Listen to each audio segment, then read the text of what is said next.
వైపే కాదు కదా. విజయ్కి చాలా మంచి చర్యలు వచ్చి అందరూ ప్రోత్సహించారు, అభినందించారు, ఇదంతా ఉంది.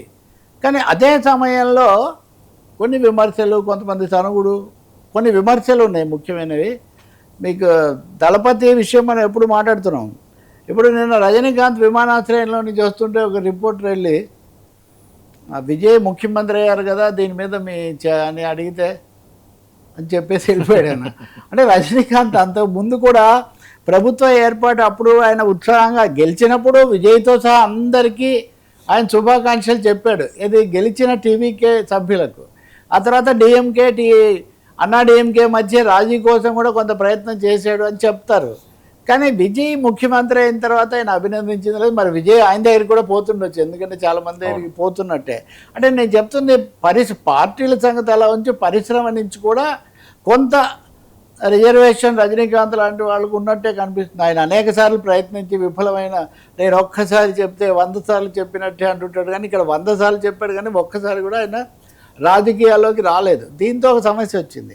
ఇక రాజకీయంగా చూస్తే అన్నిటికంటే పెద్ద షాక్, ఇప్పటికే విజయ్ దాన్ని దిద్దుకున్నాడు కూడా. తన జ్యోతిష సలహాదారైనటువంటి తను రాధా పండిట్ ఆయన్ను సలహాదారుగా ప్రత్యేక ఓఎస్డీ ఆఫీసర్ ఆన్ స్పెషల్ డ్యూటీగా నియమించాడు. దీని మీద చాలా తీవ్రమైన నిరసన వచ్చింది. అసలు జ్యోతిష్యుడిని తీసుకొని రావటము, మీరు చెప్పిన మాటలు యువత ఇవన్నీ కూడా చెప్పి ఇక్కడేమో జ్యోతిష్యుడిని నియమించడం ఏంటి, అది కూడా ప్రత్యేక సలహాదారుగా రాధాన్ పండిట్ వెట్రివాల్ బహుశా వెట్రి అయిన టైటిల్లో కూడా ఉంది.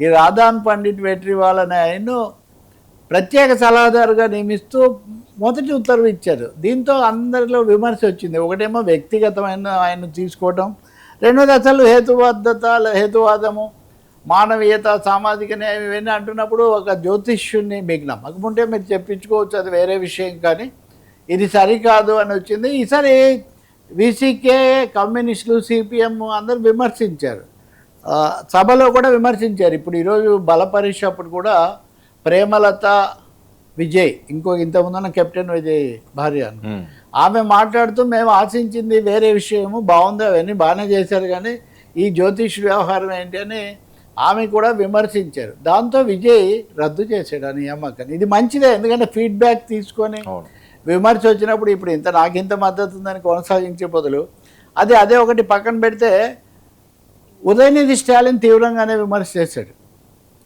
అసలు మీకు మా మెజారిటీ మద్దతు లేదు, 3 వంతుల మంది మీకు వ్యతిరేకంగానే ఓట్లు వేశారు, మీరు అన్నాడీఎంకైతే ఎలా పొత్తు పెట్టుకుంటారు అనే పద్ధతిలో కొంచెం అటాక్ చేసి వాకౌట్ చేశారు. అంటే అది బ్లెస్సింగ్ ఇన్ డిస్గైజ్ అంటారు, కీడులో మేల్లాగా విమర్శ చేసి బయటికి వెళ్ళడంతో వాళ్ళ ఓటింగ్లో కౌంట్ లేకుండా పోయింది. ఇంకా మూడోది, ఎంత లేదన్నా గ్లామర్ పాయింట్స్ ఎప్పుడు ఉంటాయి కదా హీరోలు చీఫ్ మినిస్టర్ లేనప్పుడు. సో అంతకుముందు నుంచి నడుస్తున్నది. ఇప్పుడు త్రిష సినిమా అనుకోకుండా ఇప్పుడే సరిగ్గా వచ్చింది. ఆమె సూర్య మనం స్పెల్లింగ్ ఏదో మార్చుకున్నాడు, కానీ వాళ్ళు నటించిన కుర్రుప్పు అనే సినిమా ఇప్పుడే వచ్చింది. మార్నింగ్ షో చేసుకోవడానికి దానికి పర్మిషన్ ఇచ్చారు. ఇప్పటివరకు మార్నింగ్ షోస్ ఉండవంట. ఈ సినిమాకు ప్రత్యేకించి ఎర్లీ షోస్ వేసుకోవడానికి విజయ్ ప్రభుత్వం మొదటిగా త్రిష సినిమా కంటే ఇది దాదాపు మనం ఏపీలో, తెలంగాణలో పవన్ కళ్యాణ్ పొజిషన్ లాంటిది. అంటే వాళ్ళ సినిమాలు అంతకుముందు ఆగి ఉండటం, సరిగ్గా అదే సమయంలో రావటం, లేదా చిరంజీవి సినిమాలు రావటం, ఇటువంటివి జరుగుతాయి కదా.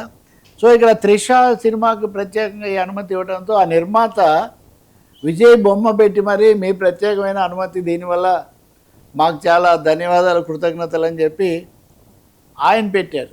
అంటే ఇట్లా చూస్తే కొంచెం నవరస భరితంగా ఉన్నట్టుగా చెప్పాల్సి వస్తుంది.